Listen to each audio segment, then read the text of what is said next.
This is story from Ashi from Pune. Now I will be narrating on behalf of Ashi story 1, The Thing on the Terrace Pune, 2024. Okay, I've never told this to anyone outside my family, but when I saw your channel, something told me I had to share it. Maybe someone else has gone through something similar. Maybe I'm not crazy. So this happened last year. I was staying at my cousin's place in Kothur during summer break. Third floor flat, nice building, quiet neighborhood. My cousin, Ria, had gone to Mumbai for a few days, so I was alone. I remember it was a Thursday night. Around 2:30 a.m. Power cut happened, typical. No fan, no lights. I couldn't sleep. So I went up to the terrace to get some air. And that's where it started. The terrace was dead silent.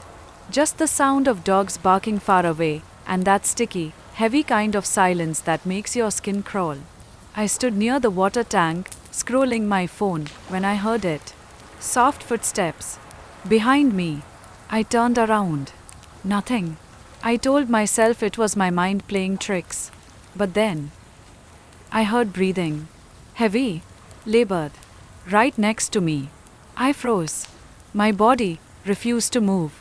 Like something was holding me in place.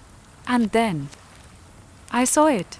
There was a figure crouched near the edge of the terrace. Pale. Bald. Its back was arched like an animal. It was humming.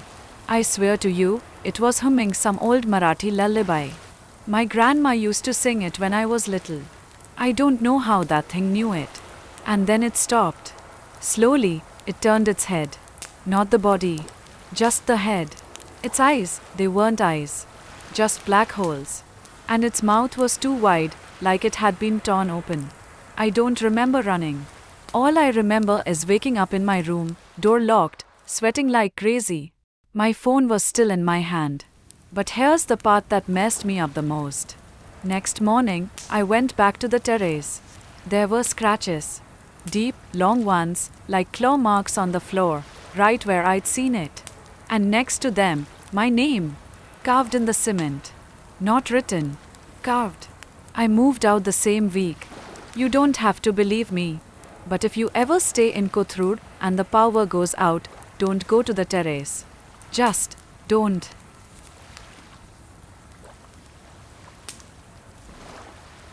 Title: Possession Case Number 07, The Himayat Nagar Incident, Hyderabad, 2022.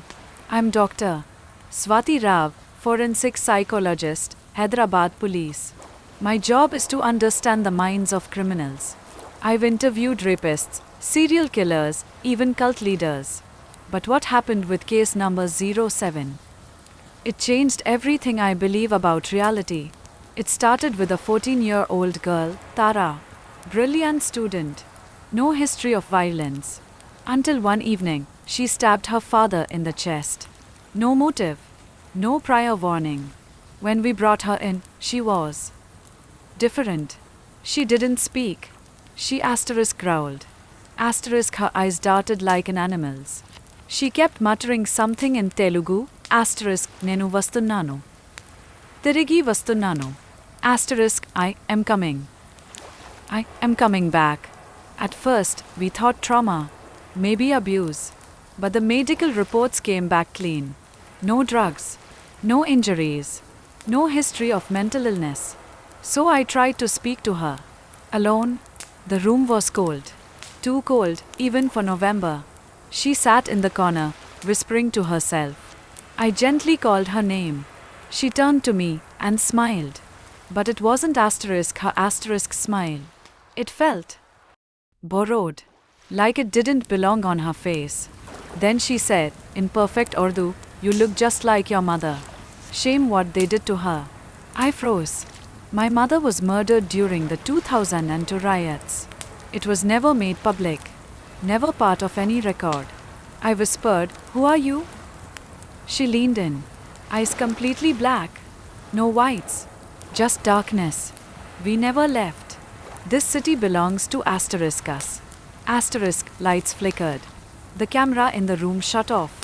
I don't know how long I was in there. When I came out, my hands were shaking. I submitted my report, but left out the details no one would believe. Tara was transferred to a psychiatric facility. A month later, the entire wing was gutted in a fire. No survivors. But the strange thing? Her file showed she was already declared dead. To days before she killed her father. Case number 07 remains officially unsolved. Unofficially, Hyderabad has secrets. And some of them refuse to stay buried.